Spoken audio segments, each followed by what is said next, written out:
चलिए, हम जिस सोसाइटी में रहते हैं पहले हम उस सोसाइटी की बात करें तो हमारे मधेपुरा जैसे रूरल एरिया में सबसे बड़ी समस्या है कि खून की कमी होती है। जो भी WHO का डाटा हो, यूनिसेफ का डाटा हो, सरकार का जो भी डाटा हो, लेकिन प्रतिदिन हम ये देखते हैं कि हमारी 80% प्लस महिलाएं एनीमिक होती है, जिसका हीमोग्लोबिन लेवल 8-9 ग्राम तक होता है, जबकि ये हमारा मॉडरेट एनीमिया के रेंज में आता है। क्योंकि जो एनीमिया का रेंज होता है जो WHO ने क्लासिफाई किया है कि माइल्ड, मॉडरेट, सीवियर, तो माइल्ड को रखा गया 10 से 11 ग्राम है, तो माइल्ड में रखा गया है। मॉडरेट को जो है 8 से 9 ग्राम रखा गया है, और 8 से जो कम होता है उसको सीवियर में रखा गया है। तो 8 से 9 ग्राम हो रहा है, लोगों का आता है, चेक करवाते हैं, 8 से 9 ग्राम मिलता है। तो आप ये समझ सकते हैं कि 8 से 9 ग्राम हम मॉडरेट में और सीवियर, और से नीचे जाएंगे तो सीवियर में आते हैं। तो हम कितने एनीमिक हैं? तो हम एनीमिक हैं क्यों? सबसे बड़ी समस्याएं महिलाओं की, लड़कियों की, गर्भवती महिलाओं की और ज्यादा एज की महिलाओं की यही आ रही है कि उसको खून की बहुत कमी है। अब एक कमी खून की है तो उससे बहुत सारी समस्याएं शरीर में आती है। जब हमारे शरीर में खून ही नहीं है तो हमारे शरीर की प्रतिरोधक क्षमता कम हो जाती है और हम बहुत सारे बीमारियों से ग्रसित होते रहते हैं। और औरतों को घर में काम करना होता है, तुरंत थकान होता है, कमजोरी होता है, धड़कन तेज होता है, चक्कर आता है, सर दर्द करता है, इरिटेटेड मूड रहता है। तो हम अपने, खास के लड़कियों में, महिलाओं में थोड़ा सा समाज में जो है ना कि लड़कियां के माइंड में ये डाला रहता है कि हमारा समाज मेल डोमिनेटिंग सोसाइटी है।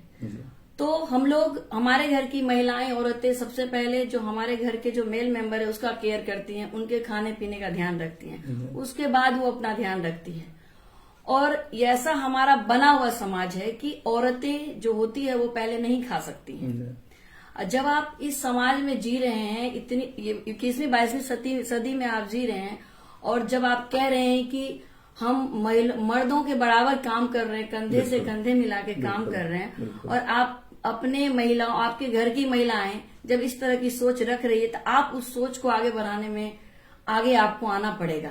बिल्कुल। क्योंकि अभी भी एक घर में यदि एक लड़का और लड़की है तो जब बच्ची जब से पैदा होती तब से उसमें डिफरेंस होता है।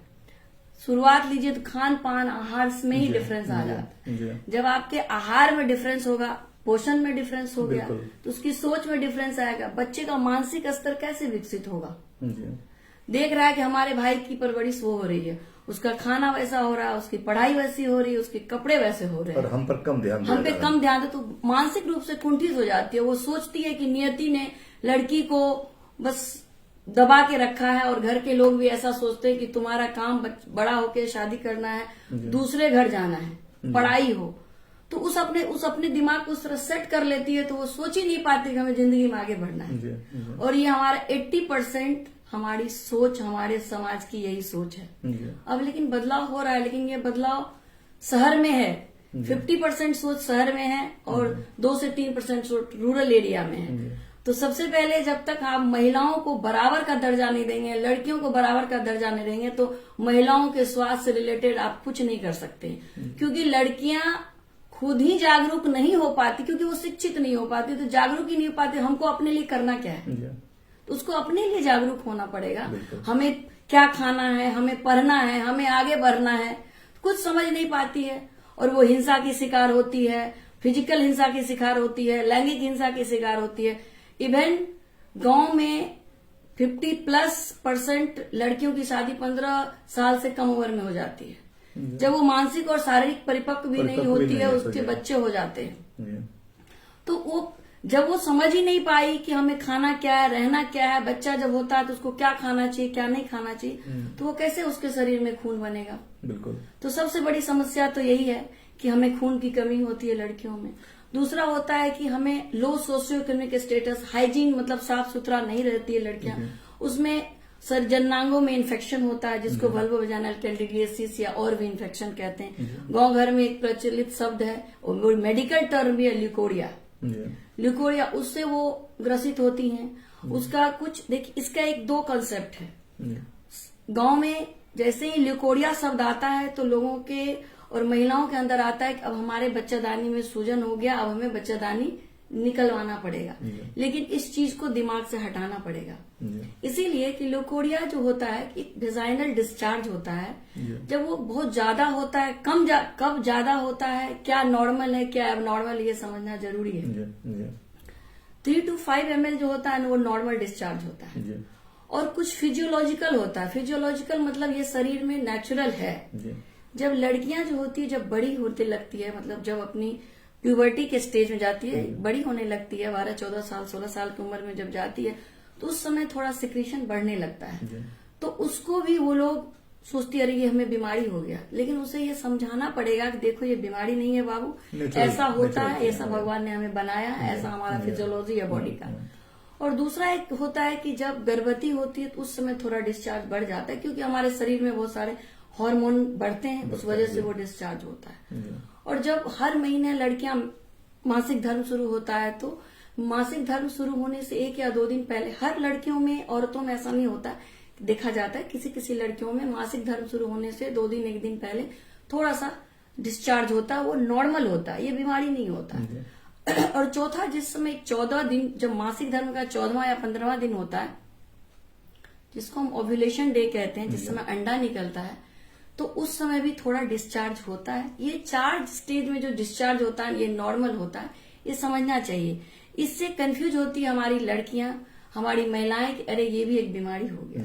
ये 4 जो पॉइंट है कि जब लड़कियां बड़ी होने लगती है, जब नया नया गर्भधारण करती है, गर्भधारण के पूरे महीने में थोड़ा बहुत डिस्चार्ज थोड़ा ज्यादा होता है, ये नॉर्मल होता है। जब मासिक धर्म शुरू होता है उससे 1-2 दिन पहले डिस्चार्ज, वो नॉर्मल होता है। और जिस समय अंडा निकलता है, मोटा मोटी जिसका मासिक धर्म रेगुलर होता है, तो 14वां दिन या 15वां दिन अंडा निकलता है, तो उस दिन थोड़ा सा डिस्चार्ज ज्यादा होना ये नॉर्मल होता है। इसको आप मतलब इसके लिए चिंता करने की जरूरत नहीं। अब इसको समझेंगे कैसे? कभी कभी इसमें भी अब नॉर्मलिटी आ जाती है, तो जो एकदम क्लियर होता है, ट्रांसपेरेंट होता है, जो ट्रांसपेरेंट मतलब आर पार दिखाई देता है वो पानी, इसका मतलब है वो आपको कोई बीमारी नहीं है, आपको कोई शरीर में कोई जलन नहीं होगा, आपको कहीं खुजलाना नहीं होगा, इचिंग नहीं होती है, और आपको कहीं दर्द नहीं होता है, नाभि के नीचे दर्द नहीं होता है, कमर दर्द नहीं होता, इसका मतलब है ये नॉर्मल है। जैसे ये डिस्चार्ज बार बार होने लगता है और बार बार आपका जो अंदर का कपड़ा आप पहने हुए हैं वो गीला होने लगता है, दर्द होने लगता है कमर, पेट में और शरीर के पेट के निचले हिस्से में दर्द होता है, तो आप समझिए कि आपको दिक्कत हो रही है। आपको किसी नजदीक के डॉक्टर के पास जाके आपको सलाह लेनी चाहिए। वहाँ डॉक्टर आपकी जांच करेंगे, दवाई देंगे, वो देखेंगे कि ये बीमारी दवा देने लायक है या नहीं है, उसके हिसाब से वो काम करेंगे। तो यदि ऐसा हो, बार बार आपका कपड़ा गीला हो रहा हो, बदबू दे रहा हो, शरीर में इचिंग हो रही हो, जलन हो रही हो, दर्द हो रही हो, तो जाके डॉक्टर से संपर्क करें।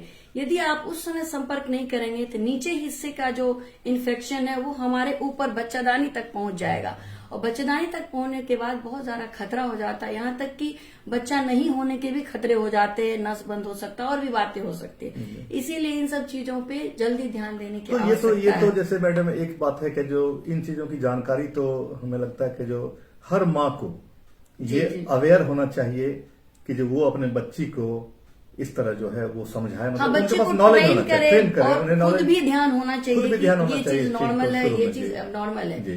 क्योंकि आजकल जो पेशेंट आती है 12-14 साल की लड़कियां ये कंप्लेन लेके आती है और उसकी माँ साथ लेके आती है, और माँ भी बहुत चिंतित होती है कि देखिए मैडम ये क्या हो गया हमारी लड़कियों को। तो उनकी माँ को भी समझाते हैं कि ऐसा नहीं है, आप अपनी बच्चियों को ये समझाइए, और हम लोग काउंसलिंग भी करते हैं। और लड़कियां आजकल की पढ़ी लिखी भी हो रही, पढ़ रही है, जो शहर की लड़कियां होती है तो वो समझ भी जाती है।